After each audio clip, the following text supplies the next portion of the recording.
matagutlo, matagadlaw.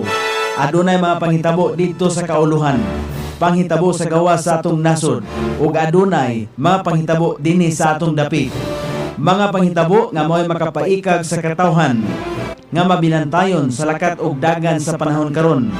Itanyag ning istasyon DXSR ang 7 o'clock Breakfast News.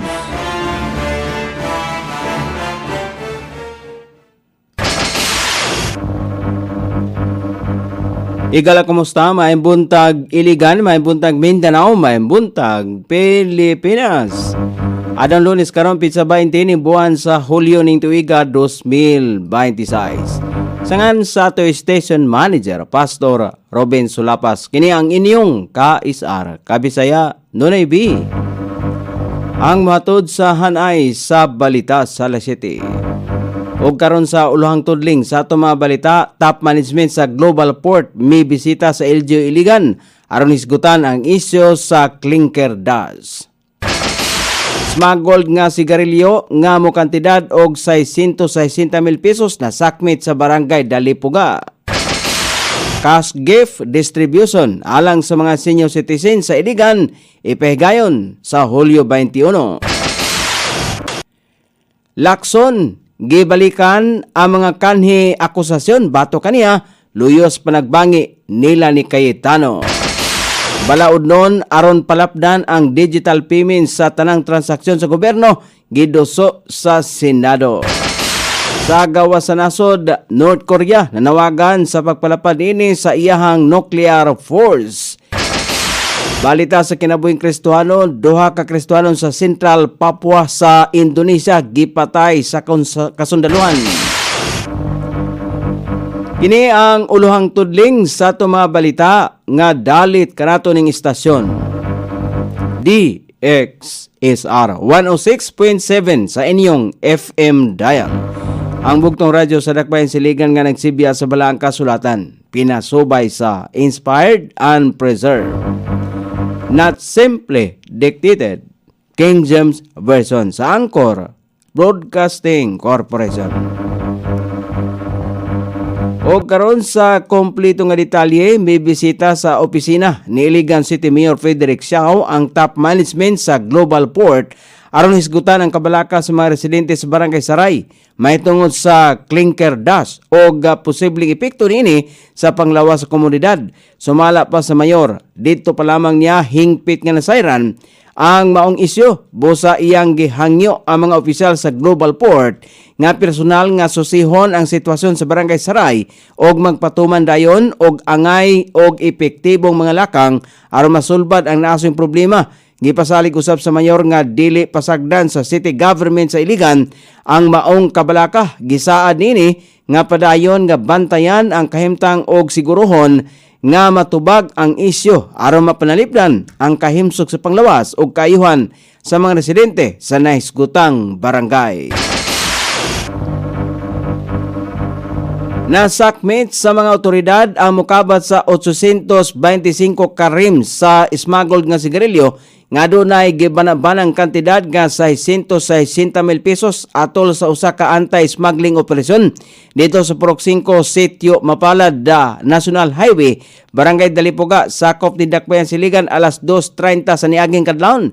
Malampuson ang operasyon nga gipahigayon sa mga personahe sa Iligan City Police Station 3 isip lead unit uban sa suporta sa ICM FC o Task Force Iligan. Gi-flag down alang sa inspeksyon ang usa ka Kia Bungo nga milabay sa Dalipuga checkpoint sa Task Force Iligan. Di nakita sa mga otoridad ang sulod nini nga ubay-ubay nga karton sa sigarilyo nga adunay brand nga Canon.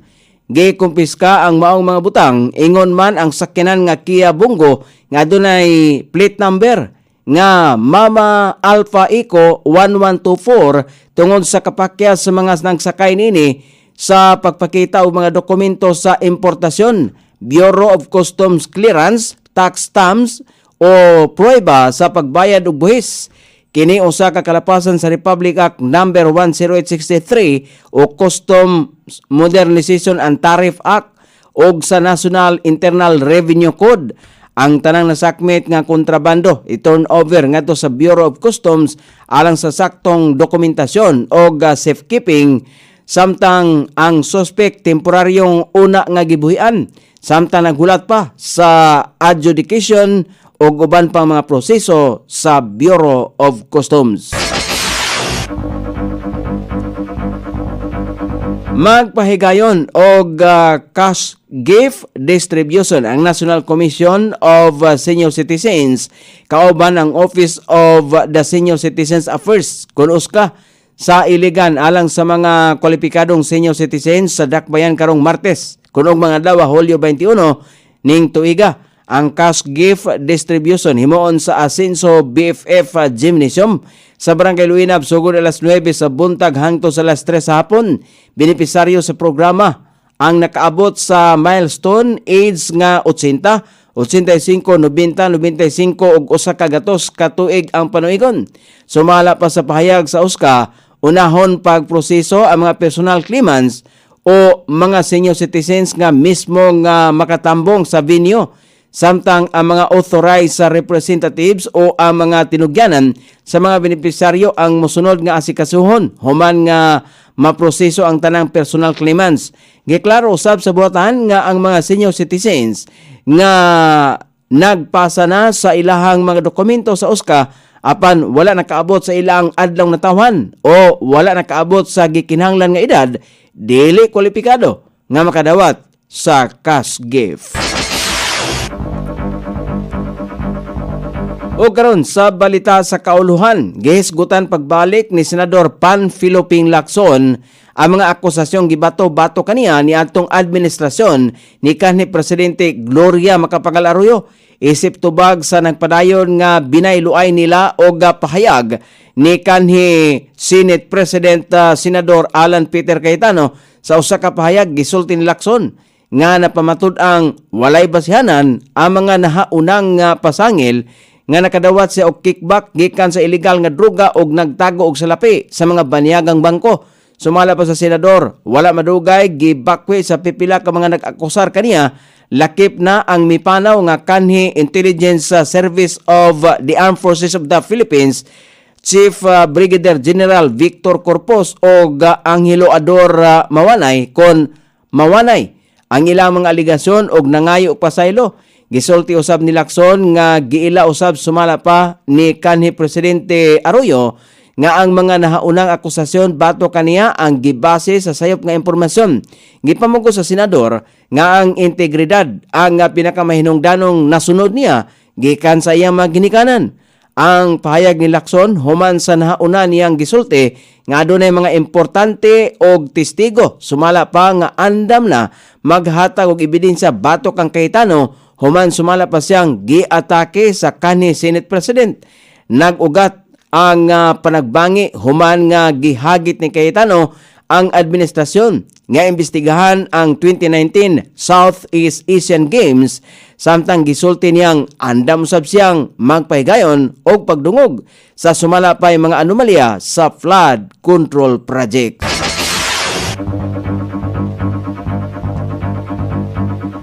Giduso karon sa Senado ang sugyot balaodnon nga nagtumong nga himuong nag-unang opsyon ang digital payment sa mga transaksyon sa gobyerno aron mapaspasan ang pagbayad sa mga balay runon o pagpangapod-apod og pondo sa publiko sa ilalom sa Senate Bill number 2330 o I-Bayad Act nga gipasaka ni Senador Christopher Bongo. Obligahon ang mga ahensya sa kagamanan, government-owned and controlled corporation, local government units sa state universities and colleges o uban pang sakop sa balaod nga mudawat o mugamit sa interoperable digital payment system sa koleksyon o pagpagawa sa pondo. Sakop sa digital disbursement ang pagbayad sa suhol, allowance, honoraria, cash assistance o uban pang gastuhan sa kagamahanan, samtang obligahon usab nga maghatag og digital payment sa options sa pagbayad og buhis, permit, fees, tolls o uban pang koleksyon sa gobyerno. Nakalatid usab sa balaodon ang pagpagawas og electronic official receipts o digital proof of payment aron na magpakusog ang transparency ug mas madaling ma-audit ang paggamit sa pampublikong pondo. Lakip usab sa balaod nun ang paghatag og insentibo sa mga lokal nga kagamhanan aron awhagon ang mga gagmay nga negosyo sama sa sari-sari store, market vendors, food stall owners ug tricycle drivers nga mogamit sa digital payment systems sa ilang mga transaksyon.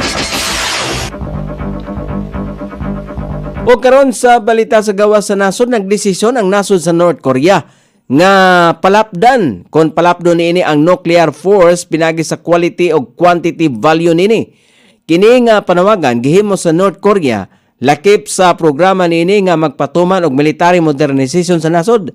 Sumala pa sa supreme leader niini nga si Kim Jong-un nga kinahanglan kini aron nga magtangtang ang mga babag o threat sa seguridad sa nasod. Tungod ini padayon nga nagpatuman og nuclear test ang nasod aron nga magpatuman og upgrade sa kasundaluhan sa ilang mga kasundaluhan sa nasod.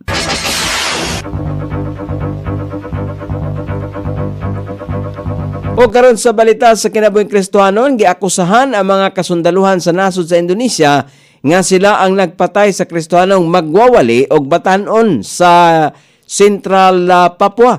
Ang nasong Kristohanon posible nga mga biktima sa padayong panagbangi sa puwersa sa Indonesia og ang rebelde nga grupo sa nasong probinsya apan walay saktong hinungdan nga nataho sa ilang kamatayon. Gawa gisaway sa human rights group ang naasoing kalihukan sa puwersa sa nasod sa Indonesia tungod sa ilang agresibo nga kalihukan sa naasoing probinsya. O karon sa kahimtang sa banabana sa dagan sa panahon, ang southwest monsoon paday apektar sa western section sa Luzon o Visayas. Ang Metro Manila, Ilocos Region, Cordillera Administrative Region, Mimaropa, Western Visayas, Negros Island Region, Zamboanga Peninsula, BRMM, Batanes, Babuyan Island, Zambales, Bataan, Cavite, Batangas, Lanao del Norte, o ubang bahin sa nasod, ang makasinati karong adlaw o manag-umon nga kalangitan, pagpanalugdog, pagpangilat, patak-patak ka mga pag-ulan, ilabi na sa mga dapit sa kapunon, kiniepekto sa southwest monsoon o localized thunderstorm. Sukod sa temperatura, dinis sa dakbayan siligan ang kabugnaon ana sa 26 ug ang kainiton mosangko sa 32 degrees centigrado.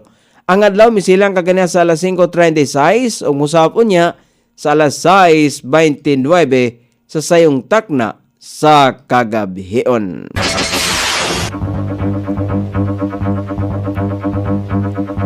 Inyong nabati ang kinatibuk ang hanay sa balita sa alas 7 nga dalit kanato ning istasyon. DXSR 106.7 sa inyong FM dial. Ang bugtong radyo sa dakbayan siligan nga nagsibya sa balang kasulatan, pinasubay sa Inspired and Preserved. Not simply dictated, King James Version sa Anchor Broadcasting Corporation. Sangan sa tikswat sa atong balitang internasyonal ug sa kinabuhing Kristohanon Pit Jan sa balita lokal Coney Island. Sa ato station manager Pastor Robin Sulapas. Kini ang inyong KSR Kabisaya Nonay B. Magpasalamat og mingon maayong buntag iligan.